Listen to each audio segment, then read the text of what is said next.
विशेष क्रिया होनी चाहिए, एक विशेष लीला होनी चाहिए। तो भूमि पर वृंदा महारानी कैसे आई, उसकी यह लीला है। और कथा प्रारंभ होती है, देवराज इंद्र एक बार बृहस्पति गुरु के साथ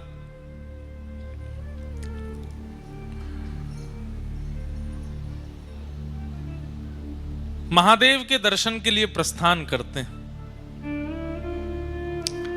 देव आदिदेव महादेव के दर्शन के लिए इंद्र जा रहे हैं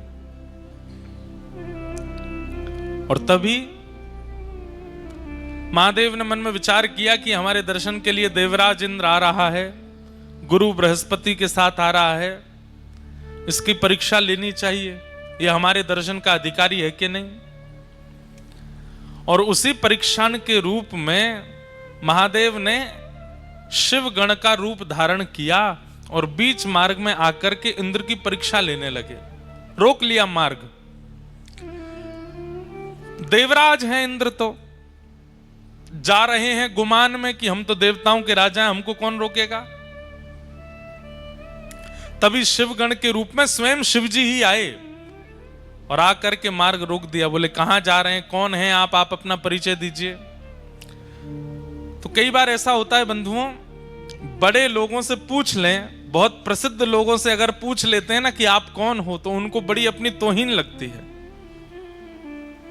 प्रसिद्ध लोगों को ऐसा लगता है कि हमसे ये क्यों पूछा कि हम कौन हैं। इसलिए प्रसिद्ध लोग अपने आसपास 15-20 लोग भी रखते हैं, वो तुम बता देना कौन है हम, हमको नहीं बताना पड़े अपना परिचय। बंधुओं, कभी आपसे कोई पूछ ले आप कौन हो, तो आप कैसे परिचय दो। दासानुदास, ठाकुर जी की कृपा अभिलाषी, श्री प्रिया जी की कृपा की किंकरी पाना चाहते हैं, उनके दासों के चरणों के, उनके दासों के दास हैं, हम अमुक शहर से हैं, हमारा अमुक नाम है, ऐसा करके बता देना चाहिए। नाम वाम बहुत देर में बताना चाहिए। स्वयं का स्पष्ट परिचय नहीं देना चाहिए, और दें भी तो उसमें अत्यंत दैन्य के साथ देना चाहिए। दैन्य मतलब बहुत झुक करके, बहुत दीन बन करके अपना परिचय देना चाहिए। हम वो बात अलग है कि अब आप अमेरिका जा रहे हो, एम्बेसी में पूछ लिया जाए व्हाट्स योर नेम, अब आप वहां कहो दासानुदास कृपानु आदि आदि तो वहां तो स्थिति के अनुसार कोई राह चलता व्यक्ति पूछ ले, बस में बगल में बैठा व्यक्ति पूछ ले, फ्लाइट का व्यक्ति पूछ ले, ट्रेन में कोई पूछ ले, किसी नगर का कोई व्यक्ति पूछ ले, तो क्या अपना परिचय दो। बोले हम तो किशोरी जी के दास हैं।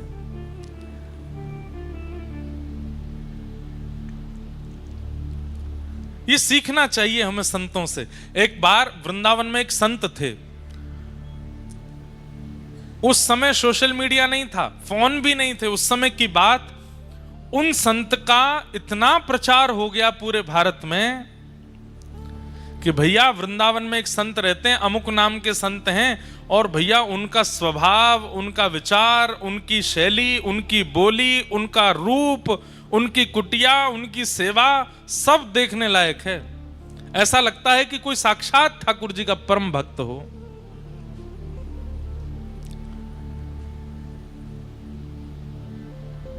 चित्रकूट में एक महात्मा को उनका यश सुनाई दे गया। ध्यान से सुनिएगा। उस समय सोशल मीडिया आदि थे नहीं, गाड़ी बस भी नहीं थी, तांगे चलते थे, और दूर दूर से लोग बहुत मुश्किल से वृंदावन आ पाते थे। तो चित्रकूट में किसी संत ने उनकी जब महिमा सुनी तो उन्होंने मन में सोचा कि भाई प्राण कब तक तन में रहेंगे, उससे पहले वृंदावन जाके इन महापुरुष का दर्शन कर लेना चाहिए। चित्रकूट से निकले, महीनों चल करके वृंदावन आए।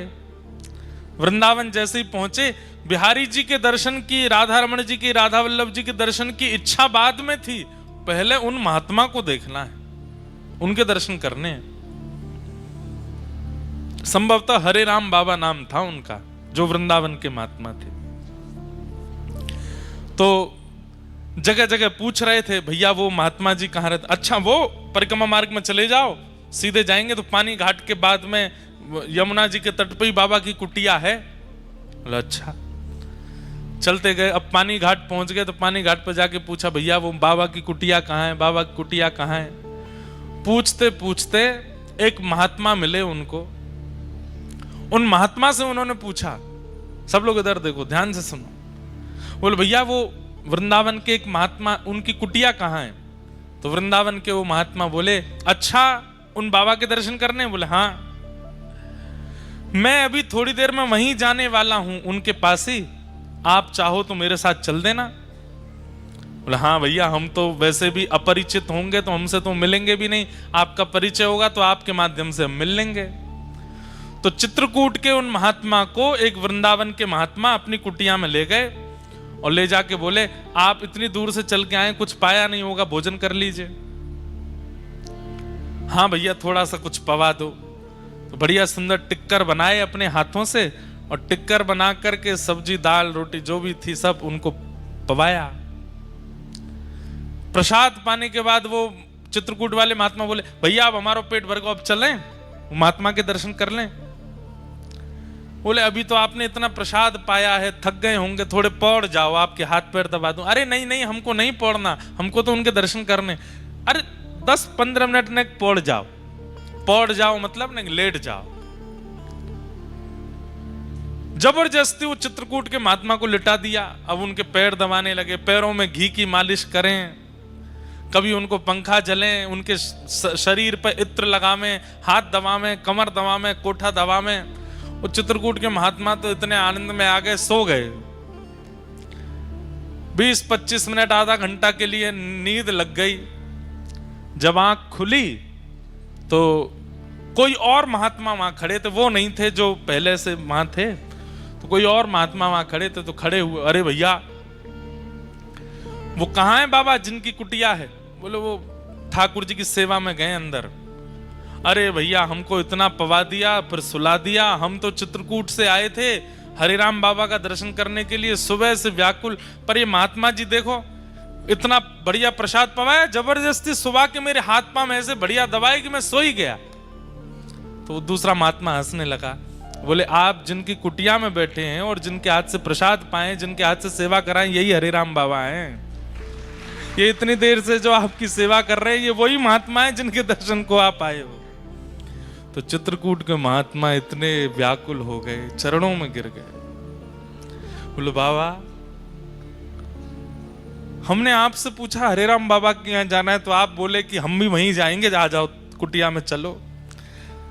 क्यों किया आपने ये सब? बोले मैं उसी समय बता देता कि मैं ही हरे राम बाबा हूं, तो पता लगने के बाद अब आप मेरे चरणों में हो, पता लगने से पहले मैं आपके चरणों में था, आपके चरण दबाने का, आपको प्रसाद पवाने का, आपकी सेवा करने का ये अवसर मुझे कैसे मिलता? इसलिए मैंने अपना परिचय नहीं दिया। चित्रकूट के महात्मा बोले जितना मैंने सुना था, जैसा मैंने अनुभव किया था, वो प्रैक्टिकली मैंने देख लिया कि आप कितने ऊंचे महात्मा, आपकी स्थिति क्या। तो वैष्णव भक्त का, भक्त की क्रिया, भक्त का व्यवहार, स्वभाव उसका परिचय दे देता है कि वो कैसा वैष्णव है। सामान्य संसार की तरह आपका व्यवहार है तो आप कोई वैष्णव नहीं हो। आपके व्यवहार में कुछ अलग होगा, आपकी बातों में कुछ नवीनता होगी, आपके विचारों में कुछ नवीनता होगी, आपकी चाल ढाल, उठना बैठना सब नवीन होगा, कुछ हटके होगा, और उन सब में विशेष प्रधानता दैन्यता की होगी, ऐश्वर्य की नहीं। ऐश्वर्य की प्रधानता संसारी जीव में होती है, पर दैन्यता की प्रधानता भक्त जीव में होती है। उसके दीनता दिखेगी आपको उसके व्यवहार में।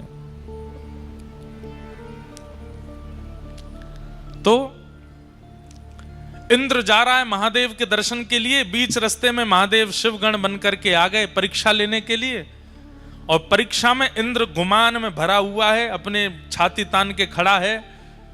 शिवगण ने पूछा, शिवगण तो नहीं थे, शिवजी थे, वो तुम कौन हो? तो इंद्र बोला मुझे नहीं जानते तुम? बोले हम तो नहीं जानते। ऐसा है सुनो, मेरे आंखों के आगे से चले जाओ और तप करो, तप करके कोई देवता प्रकट हो तो उससे पूछ लेना मैं कौन हूं, मैं अपना परिचय दूंगा तुमको। शिवगण बोले ऐसे कौन हो तुम भैया जिसके लिए हमको तप करना पड़ेगा? बोले वही तो, तप करके पता चलेगा कि मैं कौन हूं। अब सुनो, मेरा समय बर्बाद मत करो, सामने से हटो।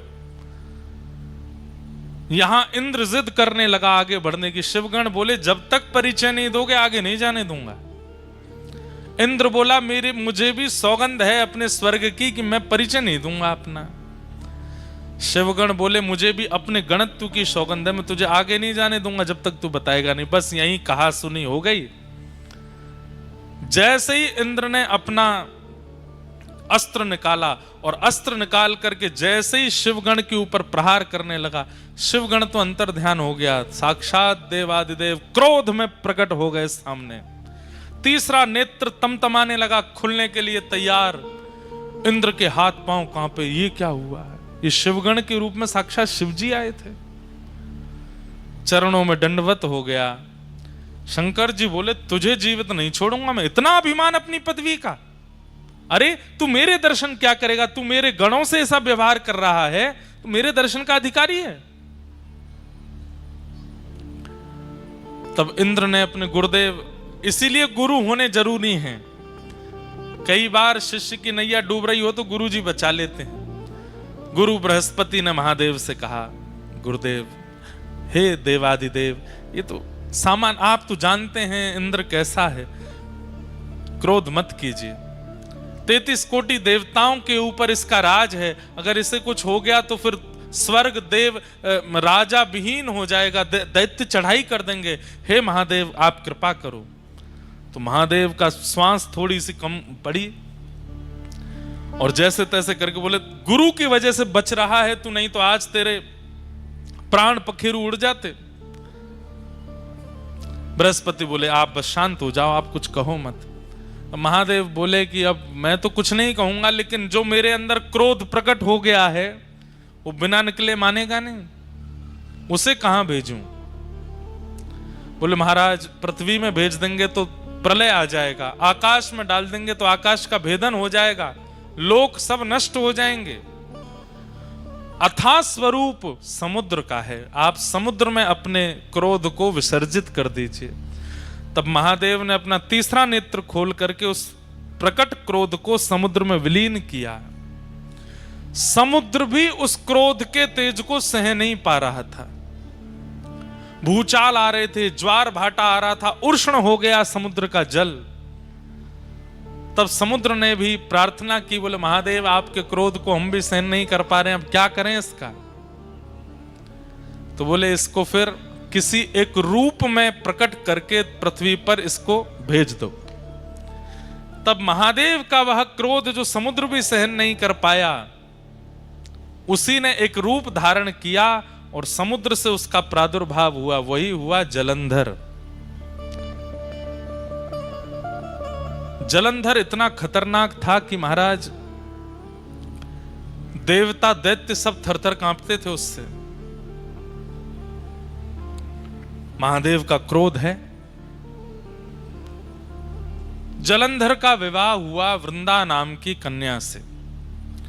जलंधर वैसे ही इतना शक्तिशाली था, लेकिन वृंदा जैसी पतिव्रता पत्नी प्राप्त होने के कारण जलंधर का तेज, जलंधर का ऐश्वर्य, जलंधर का साम्राज्य और ज्यादा प्रगाढ़ होता चला गया। पतिव्रता नारी है वृंदा, अपने पति को परमेश्वर मानती है और उसके पातिव्रत के कारण जलंधर का जो बल है वो वैसे ही इतना बलवान था, लेकिन पत्नी के पातिव्रत के कारण वो और बलवान हो गया। इसलिए संसार में सबसे बड़ा व्रत यदि कोई है तो वो पातिव्रत है, पत्नी व्रत, पतिव्रत। यदि कोई व्यक्ति पतिव्रत का पालन करे, माताएं और भाई लोग पत्नी व्रत का पालन कर लें, कुछ नहीं करना, ना भूखा रहना है ना प्यास रहना, खूब चकाचक खाओ पियो आनंद करो, बस एक के ही रहो। अगर आपने ये निश्चय कर लिया तो आप संसार की किसी भी स्थिति को पार कर सकते हैं। अरे कहां तक कहें, अगर यमराज आ गए पति को लेने के लिए और पत्नी पातिव्रत धर्म का पालन करती है, भले ही पति में लाख दुर्गुण हैं, लेकिन पत्नी पातिव्रत नियम से रहती है, तो उस समय यमराज भी अगर पति को लेने आएंगे तो यमराज भी उसके पति को छू नहीं सकते, पहले पत्नी से आज्ञा लेंगे, हम ले जा सकते हैं इसको। कौन पत्नी चाहेगी कि मेरा पति जाए? कोई नहीं चाहती। सीधी बात, यमराज भी पति का स्पर्श नहीं कर सकते अगर पत्नी पतिव्रता है तो। पत्नी का स्पर्श यमराज नहीं कर सकते अगर पति पत्नी व्रता है तो। इतना बड़ा व्रत है। हम दुनिया भर के व्रत करते हैं, पर इस व्रत में कहीं ना कहीं छूट जा रहे हैं। अब सुनिए, वृंदा का ऐसा पातिव्रत, पर देवताओं ने विचार किया ये पतिव्रता है, ये बहुत अच्छी बात है, पर ये जानते हुए भी कि पति कितना दुष्ट है, फिर भी पत्नी पतिव्रता है। तो ब्रह्मा आदि देवताओं ने कहा कि भैया वृंदा अपने पतिव्रत का पालन नहीं तोड़ सकती। तो ब्रह्मा जी से सब देवताओं ने कहा आप जाकर के जलंधर को समझाइए, वो आए दिन देवताओं पर आक्रमण करता है, यज्ञों का विध्वंस करता है। ब्रह्मा जी बोले मैं जाता हूं। ब्रह्मा जी गए जलंधर को समझाने के लिए। जलंधर ने ब्रह्मा जी के ही गला पकड़ लिया, इतना बलवान कि चतुरानन ब्रह्मा जी का गला पकड़ लिया, चारों आंखों से आंसू निकल आए। ब्रह्मा जी हाथ छुड़ा के भागे, युद्ध छिड़ गया देवता और जलंधर के बीच में। ब्रह्मा जी हार गए। देवताओं ने जाकर के प्रार्थना की, देवादिदेव महादेव शंकर जी से बोले महाराज आप कुछ करो। महादेव बोले मुझसे ही प्रकट हुआ है वो, और अपने से प्रकट हुए को मैं कैसे नष्ट कर सकता हूं? मैं तो नष्ट नहीं करूंगा उसको। तब ब्रह्मा जी ने मन में विचार किया कि ये शिव भक्त है बहुत बड़ा, और इसके बल में कटौती तभी आएगी जब इससे कोई शिवापराध बनेगा। ये शंकर जी का अपराध करे तब इसके बल में कटौती आएगी। तो बोले क्या करें? तो नारद जी को बुलाया, नारद जी को भेज दिया, बोले जलंधर के जाकर के कैसे भी शिवापराध कराओ। नारद जी महाराज बोले अभी करते हैं। नारद जी कौन है? स्पेशल रूप से एक प्रकार से देवताओं के डायरेक्टर हैं। ऐसी संरचना करते हैं मूवी की, फिल्म की, ऐसी स्क्रिप्ट लिखते हैं महाराज, अगर देवताओं में भी कभी अवार्ड फंक्शन होता होगा तो बेस्ट डायरेक्टर अवार्ड मिलता होगा नारद जी को। सब जगह ऐसी स्क्रिप्ट तैयार करते हैं। अब क्या किया? नारद जी पहुंच गए जलंधर के पास। जलंधर ने बड़ा स्वागत किया, आइए आइए आइए नारद जी। नारद जी सबके प्यारे हैं, दैत्यों के भी प्रिय हैं, देवताओं के भी प्रिय हैं, सबको प्रिय लगते हैं। नारद जी महाराज पहुंचे। नारद जी ने जाकर के कहा जलंधर तुम्हारे पास सब कुछ है। श्री सोमनाथ महादेव की जय। हमारे अर्पण महाराज जी सोमनाथ महाप्रभु हमारे सोमनाथ महादेव के श्री चरणों से पधारे हैं, आपको बारंबार प्रणाम। द्वारिकाधीश भी पधारेंगे, सोमनाथ जी भी आ गए, डाकोर जी भी आएंगे, सब आएंगे कथा में। और आचार्य स्वरूप में, वहां के प्रतिनिधि स्वरूप में, वहां के पुजारी जी, वहां के विद्वान जन ही यहां आकर के प्रतिनिधित्व करेंगे। प्रेम से सब लोग कहो श्री सोमनाथ महादेव की जय। हमारे अर्पण महाराज जी खूब स्नेह मानते हैं, और जब कभी भी गुजरात में कहीं कथा का क्रम होता है तो कृपा करके पधारते हैं महादेव का प्रसाद लेकर के। आपको बारंबार प्रणाम वंदन। कथा सुनिए सब लोग। नारद जी महाराज से देवताओं ने कहा आप कुछ करो, बोले क्या करना है? बोले जलंधर से शिवापराध कराओ। जब तक ये शिव जी का अपराध नहीं करेगा तब तक इसको हराना मुश्किल है। तो अच्छा, शंकर जी भी कह चुके हैं कि मैं इसको मारूंगा नहीं। क्यों? क्योंकि मुझसे ही प्रकट हुआ है। देवताओं ने कहा कैसे भी करके इससे शिवापराध बने, और इससे शिवापराध बनेगा तो शंकर जी को आना पड़ेगा इससे युद्ध करने के लिए, और शंकर जी आएंगे तो इसका नाश निश्चित हो जाएगा। नारद जी बोले ये तो हमारे बाएं हाथ का खेल अभी करते हैं। तुरंत पहुंच गए। नारद जी जैसे ही पहुंचे, जलंधर ने प्रणाम किया। पूरी सभा खड़ी होकर के दंडवत करने लगी। जय हो नारद जी महाराज को प्रणाम। नारद जी बोले और जलंधर सब आनंद मंगल। बोले भगवान सब आपकी कृपा है, देखिए ना मेरा दशों दिशाओं में कैसा यश हो रहा है। देवता थर थर कांपते हैं मेरे कारण। मैं स्वर्ग की ओर दृष्टि कर लेता हूं तो स्वर्ग में भूचाल आ जाता है। मैं चाह जाऊं तो समुद्र में लहरें नहीं आती। मैं चाह जाऊं तो सूर्य उदय नहीं होते। मैं चाह लूं तो 7 दिन तक चंद्रमा को प्रकाश देना पड़ता है, शीतलता देनी पड़ती है। आपकी कृपा से सब कुछ है भगवान, कोई कमी नहीं है मेरे पास में। नारद जी बोले नहीं, तुम्हारे पास सब कुछ है, बस एक नहीं है। बोले क्या? अति सुंदर पत्नी नहीं है तुम्हारे पास। जलंधर बोला अरे मेरी पत्नी वृंदा, आपने देखा नहीं उसको, कितनी सुंदर है। बोले ठीक है, सुंदर है तुम्हारी वृंदा पत्नी, पर इससे भी लाख गुना ज्यादा सुंदर एक है, वो तुम्हारे पास नहीं है। जलंधर तुरंत खड़ा हो गया। किसके पास है आप कहिए, और आप यहीं बैठे रहिएगा, मैं अभी लेके आऊंगा। बोले देव आदिदेव महादेव के बगल में विराजमान श्री पार्वती जी, वो हैं सबसे सुंदर। जलंधर पहले तो रुक गया। वे तो मेरे इष्ट हैं, मुझे उन्होंने प्रकट किया है, मैं उनकी पत्नी कैसे ला सकता हूं। जैसे ये थोड़ा संकोच में आया, नारद जी उठने लगे। बोले हमको पता था अभी तुम्हारी इतने दिग्गज नहीं हुए तुम। ठीक है, तुम्हारा बल है, तुम्हारा प्रकाश है, तुम योग्य हो, पर इतने अभी नहीं हुए हो। नहीं नहीं नहीं नहीं, आप रुकिए, बैठिए। मेरे इष्ट हैं तो क्या हुआ, सब पर विजय प्राप्त कर ली, अब इष्ट पर ही विजय प्राप्त करूंगा। और तुरंत महाराज अपनी तलवार सेना लेकर के सीधा, सबसे पहले तो उसने शुंभ निशुंभ को भेजा। जाओ जाकर के महादेव से कह दो मैं उनकी बड़ी प्रार्थना करता हूं, मैं उनको बहुत मानता हूं, मुझे युद्ध नहीं करना। वे मेरे राजी राजी अपनी पत्नी मुझे हवाले कर दें, मैं युद्ध नहीं करूंगा। शुंभ निशुंभ गए, प्रतीक्षा करता रहा। 5-6 दिन हो गए। पूछा, बोले भैया कहाँ है हमारे वो दोनों गण गए थे? तो बोले वो लौट के ही नहीं आए, महादेव ने मार दिया उनको।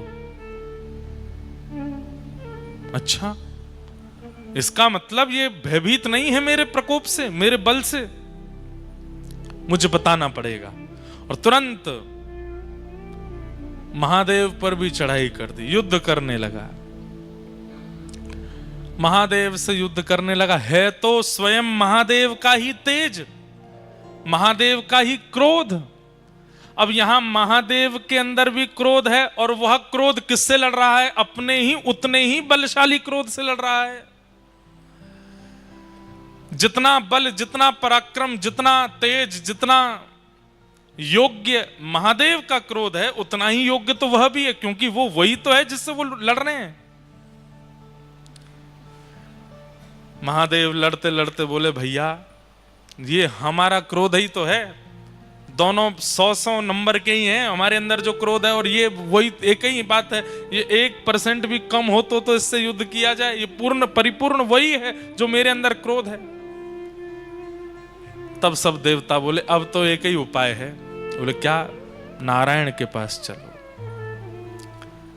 तब शंख चक्र गदा पद्मधारी नारायण के पास गए और कहा भगवान अब आपको युद्ध भूमि में आना पड़ेगा, आप ही इसका नाश कर सकते हो। ब्रह्मा जी भी कर चुके, महादेव तो कर ही रहे हैं, अब आप और आओ।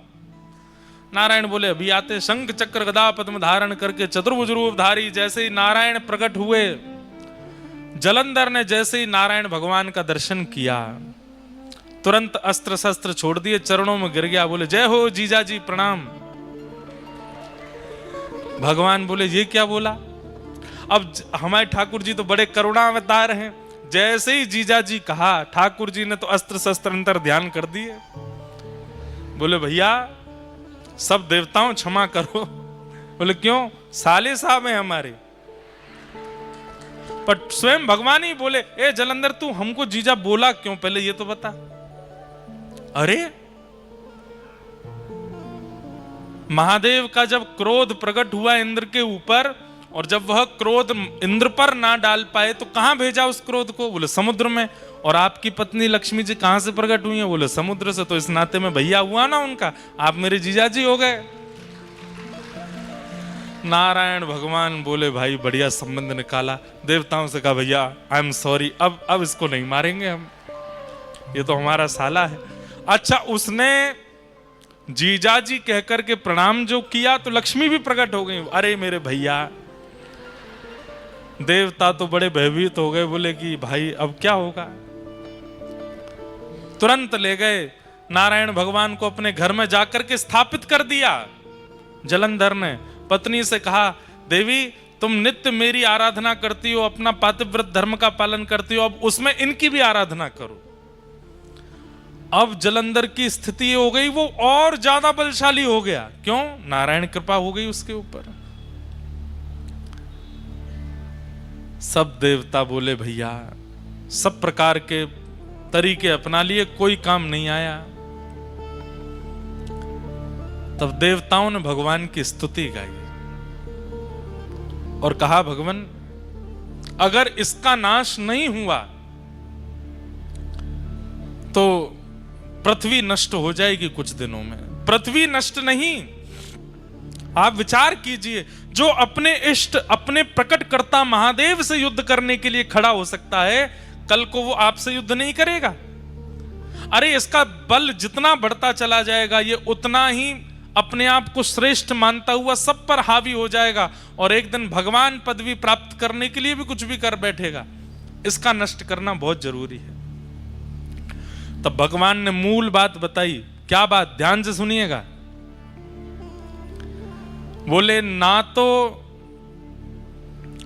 महादेव का क्रोध इसके काम आ रहा है, ना ही ब्रह्मा जी की कृपा इसके काम आ रही है, ना ही मेरे इसके घर में विराजने से इसका बल बढ़ रहा है। इसके बल का मूल स्रोत है इसकी पत्नी का पातिव्रत। देवताओं को भगवान ने समझा दिया। बोले कितना बड़ा व्रत है पातिव्रत। एक पत्नी यदि पतिव्रता हो जाती है तो तीनों देव लग जाते हैं उसको हराने में, लेकिन उस व्यक्ति का बाल बांका नहीं कर पाते। ये पातिव्रत का बल है, और इसका पातिव्रत जब तक नष्ट नहीं होगा तब तक इसका कुछ नहीं बिगाड़ पाएंगे। पातिव्रत नष्ट नहीं करना है, पर अगर व्रत से किसी गलत व्यक्ति का बल बढ़ रहा है तो उस व्रत को समाप्त करना पड़ता है। क्या करें? तो भगवान बोले अब हमको वृंदा को उसके पातिव्रत का फल देना है। और पातिव्रत का फल क्या है? कि पति रूप में साक्षात ठाकुर जी प्राप्त हो जाएं। ये पातिव्रत का फल है। और पातिव्रत के फल के रूप में जलंधर का रूप धारण करके स्वयं श्रीमन नारायण वृंदा के समीप आ गए। बंधुओं, ये वृंदा का पातिव्रत का फल मिला है उसको, कि सामान्य पति नहीं है, जिसके लिए मीराबाई कहती हैं ऐसे बर को बरे जो जन्मे और मर जाए, बलहारी श्री गोपाल जी बर बर श्री गो